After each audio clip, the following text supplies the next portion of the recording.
This channel does not promote any violent, harmful, or illegal activities. All content provided by this channel is meant for an educational purpose only.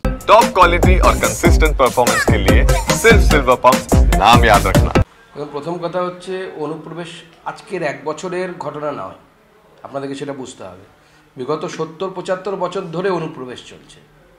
অনুপ্রবেশ না ঘটলে পরে demography কীভাবে change হবে?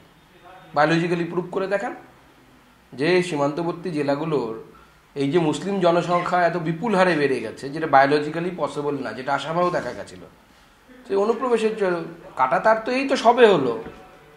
কাঁটাতার কবে পড়লো ভারত বাংলাদেশ সীমান্তে? আমরা ছোটোবেলায় দেখেছি আমার পাড়ায় এসে বাংলাদেশিরা ঘুরে বেড়াতো, কোনো নিয়ন্ত্রণ ছিল না কংগ্রেস আমলে। আর কত উদাহরণ লাগবে, আমি হাজার হাজার লোক দাঁড় করিয়ে দেবো যারা বলবে হ্যাঁ বাংলাদেশিরা এসে ঘুরে বেড়াতো এখানে। তো অনুপ্রবেশ বছরের পর বছর ধরে চলছে। হ্যাঁ, আমাদের সরকার আসার পর অনেকটা কার্ভ হয়েছে, কিন্তু বিষয় হচ্ছে একজনও কেন ঢুকবে? একটিও অনুপ্রবেশ কেন হবে?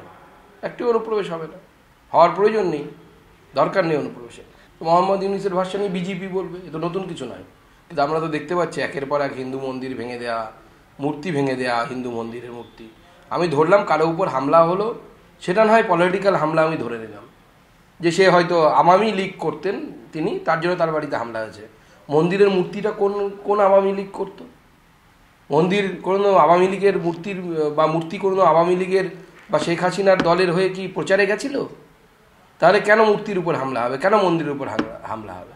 বাংলাদেশ শাক দিয়ে মাছ ঢাকার চেষ্টা করছে, নিরাপত্তাহীনতায় ভুগছে বলে নিরাপত্তা চাইছে। বাংলাদেশে যেভাবে সংখ্যালঘুদের উপর নির্যাতন হচ্ছে, এ তো ছেড়ে দিন অন্য কথা। চিন্ময় প্রভু কতদিন ধরে জেলের ভেতরে আছে? ভারতবর্ষে সম্ভব এরকম কেউ জেলের ভেতরে বিনা বিচারে দিনের পর দিন এইভাবে থাকবে? কোনো মুসলিম নেতা সম্ভব না, গোটা দেশে হাহাকার উঠে যেত। কিন্তু আমরা বাংলাদেশে দেখতে পাচ্ছি যে একজন সংখ্যালঘু নেতা, তাকে এইভাবে দিনের পর দিন বিনা বিচারে আটকে রাখা হয়েছে। দেখুন, যেভাবে গোটা বাংলাকে এরা হুলিগানসদের হাতে সঁপে দিয়েছে, তো স্বাভাবিকভাবে সেখানে পুলিশ গুলিবিদ্ধ হবে, এটাই স্বাভাবিক। এবং ডিজি বলেছিলেন যে পুলিশের দিকে গুলি চালালে, একটি গুলি চালালে নাকি ওনার পুলিশ 4টে গুলি চালাবে। তো আমি তো দেখলাম একটা এনকাউন্টারেই তো পশ্চিমবঙ্গ পুলিশের হাওয়া বেরিয়ে গেল, পাংচার হয়ে গেল। ডিজির কথা দাম থাকলো না।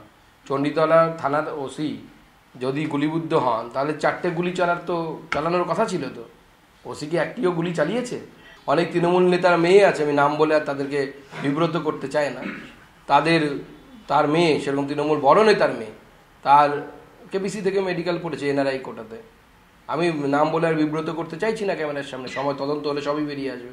কিন্তু এটা ঠিক, এই ধরনের দুর্নীতি বন্ধ হওয়া উচিত। পুলিশ এখন যাচ্ছেতাই করে যাচ্ছে, তার কারণ হচ্ছে যখনই তৃণমূল কংগ্রেস পুরো শাসন ব্যবস্থাকে পুলিশ এবং অ্যাডমিনিস্ট্রেশনের মধ্য দিয়ে চালানোর চেষ্টা করছে। আগে নেতাদের সে থাকতো, জনপ্রতিনিধিদের সে থাকতো, এখন জনপ্রতিনিধিদের কোনো সে নেই তৃণমূল কংগ্রেসের আমলে।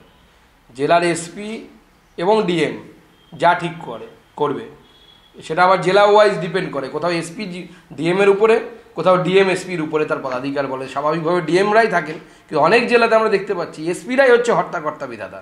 তারা যা ঠিক করবেন সেটাই সেই জেলাতে হবে।